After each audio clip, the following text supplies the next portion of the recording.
Hello po mga kakarot. Ako po si Madam Mamay. No? Ito na naman tayo, ha? Kanino naman tong energy na to na parang hindi mapakali. No? Hindi mapakali, nag-overthinking, no? At may mga emosyon pa ha ng pagluha. No? At nararamdaman natin sakit ng puso.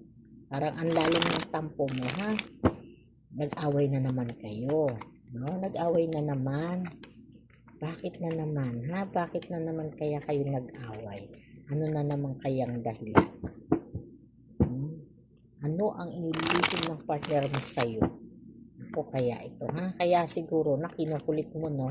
Nakukulitan sa'yo, tanong ka ng tanong, no? Kung mahal ka pa niya, o may iba ba, no? Tinatanong mo rin lagi, ha? Kung ano, kung may nililihim ba sa'yo, no?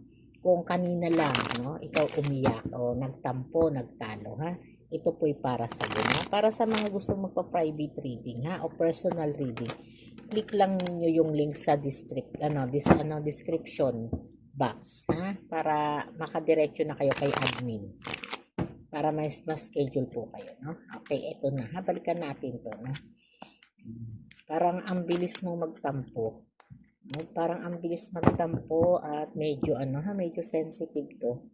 Kaya magdadahan-dahan ako baka mamaya miyak ka din sa akin, ha?